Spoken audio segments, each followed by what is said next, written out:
Okay, playing another very talented team this weekend, playing on the road. Their only losses have been to Ole Miss and Alabama, two very quality opponents. Offensively, they're as talented as anybody we've played at the skill position. They've got a true freshman quarterback in the Murray kid that is dynamic with his feet. Was a great high school player we're very familiar with. We actually recruited him, and he's somebody that'll get your attention with his feet. Defensively, John Chavis has made a big difference. You know, he kind of has his stamp on there. They're playing very hard. They have two defensive ends that I think are as good as anybody in our league, and they're definitely two guys you got to be aware of from an offensive standpoint. You know, our talk with our staff and our players is we've got to find a way to put together our offense and our defense and special teams and play good in all three areas, and that's our goal moving forward. And that's what we're going to need to do to beat a team like this on the road. On another note, Stanton Truitt is out for the year. He is going to have surgery on Thursday. It's been really tough on him. You know, he's battled a lot of injuries. He's a great kid. You know, I definitely feel for him, and you know, he's a dynamic type player with his feet. You know, that'll be tough on us not to have, you know, the rest of the year.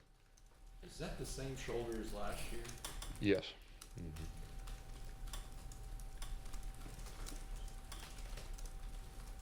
Initial thoughts on Myles Garrett? As you say, he's one of the more talented guys. I think he's the most productive pass rusher in the league. Just what makes him that good? Yeah, you know, you could tell last year's a true freshman. He just he has that it factor. I mean, if he knows his pass, he makes it extremely challenging on you. And last year, you know, he made one of the difference-making plays in our game when he blocked the field goal.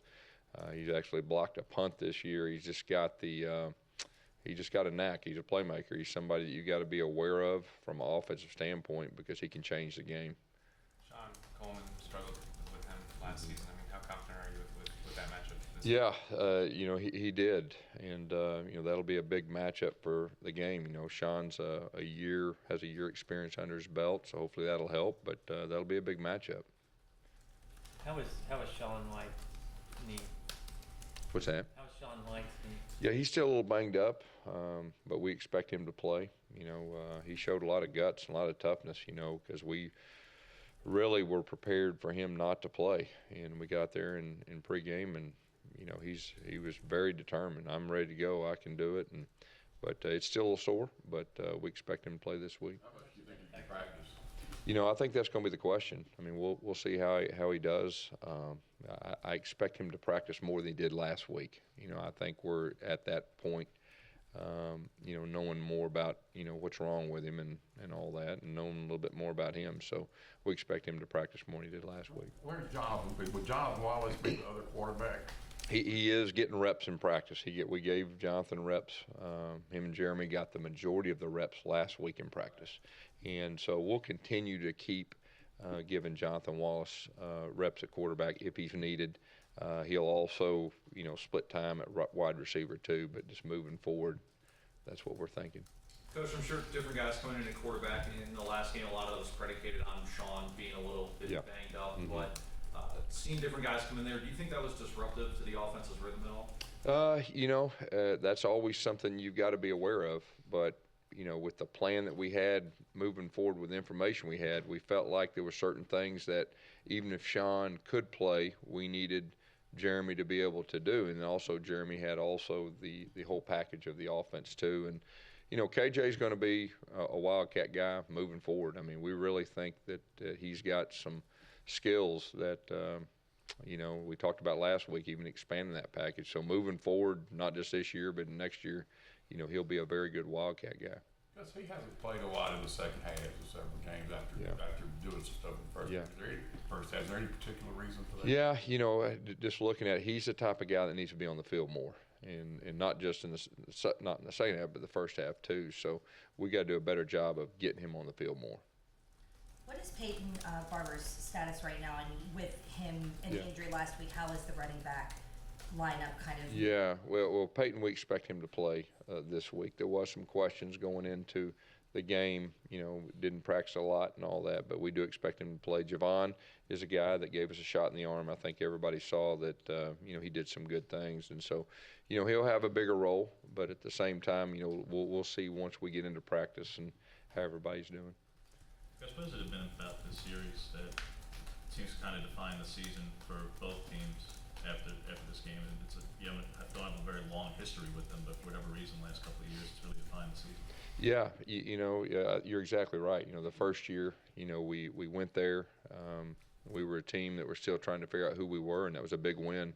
And they were playing very good at the time. Last year, towards the end, we had the fumble going in, then we had the fumbled exchange there at the very end when we fought back.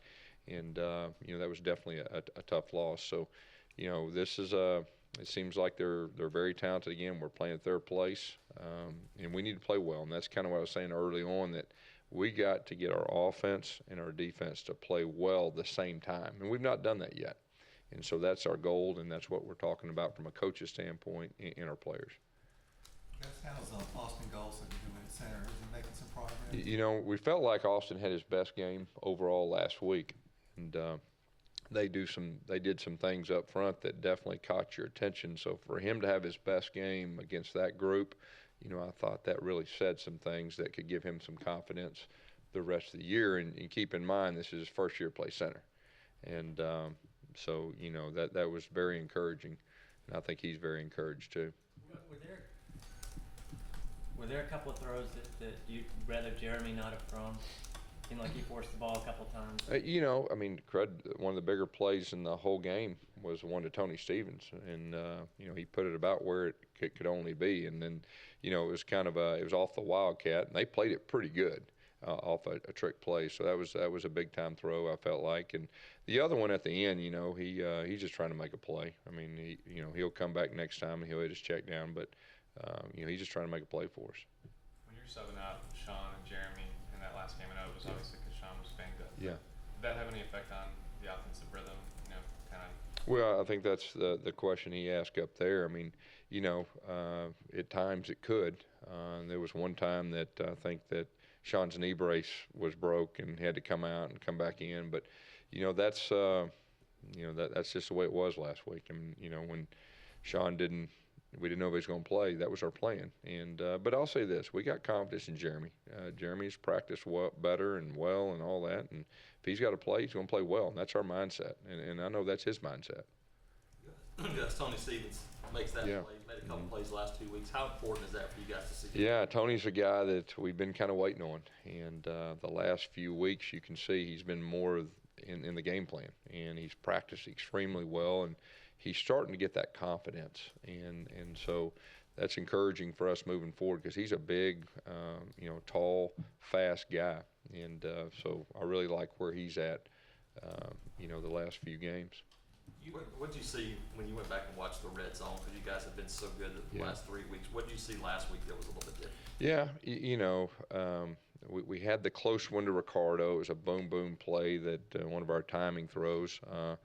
As a coach, when things don't work out, I mean, we got to do a better job putting them in position to be successful in the red zone. And that was really the thing that stood out that, we've got to get better in. And I got to do a better job calling plays down there, too. You can always say what if and all that. But the bottom line is when you don't score touchdowns, from a coach's standpoint, we got to help them. And that starts with me. And so that's a focus that, we're really working hard on that moving forward. And, at times this year we've been pretty good down there, and so but we got to be more consistent, especially when you're playing the top teams in your league, and one or two plays can make a difference in the game.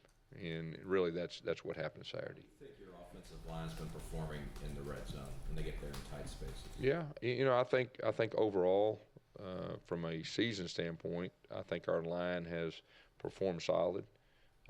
Obviously, when you're playing against better teams, you've got to raise your level too, but at times I think our guys have done that. Coach, when it comes to the red zone calls and the touchdowns aren't coming, I mean, does it get frustrating for you? Is there maybe a tendency sometimes to almost force it when it comes to calling the plays? I think it goes back to, you get a plan, and if the plan doesn't work, I mean, you got to come up with another plan. And we just didn't for whatever reason, and like I said, I'm going to take responsibility on that. We've got to figure out a way to get in the end zone, whether it's throwing or running or whatever. And we didn't do it Saturday, and so that was a big factor in the game. And if we'd have got one touchdown, I think we had one that was either called back or close, but we got to get in the end zone, and so that's our focus. What's the setup between you and Rhett on calling those plays? I mean, Yeah. Does he suggest and you call, or did he? Yeah, it's a little both. I mean, it's the same system that we've used for a long time, and we lean on each other, we think alike, and so. But like I said, bottom line is we didn't get in the end zone down there when we should have a couple times. Discussing it back and forth. Yeah, basically. right. That's right. Do you look at 2 for 15 on third down as you put yourself in bad spots on first and second down, or was the execution in gettable third downs just poor? When you go 2 for 15, I mean, I think we were leading the league in third downs, and so we felt good about the plan, the way we operate, and all that. But we just got to get them, and so I think it's a little bit of all the above. I mean, there was some third down and 10 plus, and anytime you're always trying to stay out of that. And our philosophy usually is third and 10 plus. We don't want to get beat. We don't want to turn the ball over. That's when a lot of turnovers come and all that. But we got to do better than 2 for 15 when you're playing one of the top teams in your league.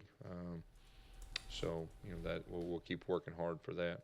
Gus, at this point in the season, you would never usually do best on best, but is there any thought that the fact you have Carl Lawson, he can really kind of replicate some of what Miles Garrett can do? Most teams don't have that luxury.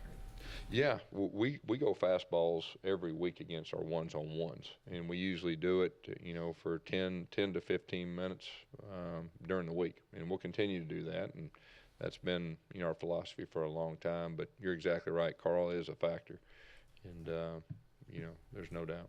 Is he physically, did he come through the game okay? Yeah, came through it great. He just said, I am a little out of shape, and so he'll get in better shape as he goes, but I think that really helped him confidence-wise, and he's healthy and ready to go. How hard is it for players to keep getting up and coming back from disappointment and keep the edge you need to have? Yeah, I think it's hard, but it starts with leadership, and it starts with relationships between players to players, coaches to players, and we're going to keep battling. And we just got to figure out a way to get our offense and our defense to play well during the same game, and I think we can play with anybody if we do that. Gus, the first college football playoff rankings come out tonight. Obviously, Auburn will not be in it. Considering the preseason expectations, how does that feel at this point in the season that you're not in contention for something? All you worry about is Texas A&M and winning that game, and that doesn't even cross my mind. Go ahead. You said last night that we got to get to a bowl game, and that's certainly obvious from that perspective. But does the pressure just kind of naturally build a bit when the wins aren't coming? We're focused on Texas A&M, and we need to play well to be able to beat a good Texas A&M on the road, and that's our only focus, and that's what we're talking about, and that's what we're preparing for. I know you will handle that, but did Carl play more snaps than maybe you anticipated, or did you feel like he was just full go and he would? Yeah, no, I think it was about appropriate. Coach, you had said you're trying to get the offense and defense to play well at the same time. What's the closest game that you've seen them do? I mean, it was that's probably a good question. I mean, I don't think I think everybody will know when we play good offensively and defensively at the same time, and we haven't done that yet. Because I know it seems like I ask a lot of special teams questions, but I mean, we heard with the wind. Yeah. But, we heard you. Could be windy. We heard you say in preseason camp that you were comfortable with Daniel kicking it from 60. But have you been impressed how good he's been this season? Yeah, I think so. I mean, what did he do? Break the school record? Last week, 4 field goals plus 50. I know from a coaching staff standpoint, we got a lot of confidence in him. When it crosses the 35 around the 35-yard line, I mean, he's going to have a high success rate. He's done a great job, and if you really look at the kickoffs too, he's got to be one of the best place kickers in college football. And I think at the end of the year, I think everybody will see he'll be up for all those awards and all that, and I think that'll be very warranted. What's the latest on T.J. Davis? TJ's still not quite ready to roll. We were hoping he would a couple weeks ago, but still has a few setbacks. All right, Coach. Thank you. Thank you.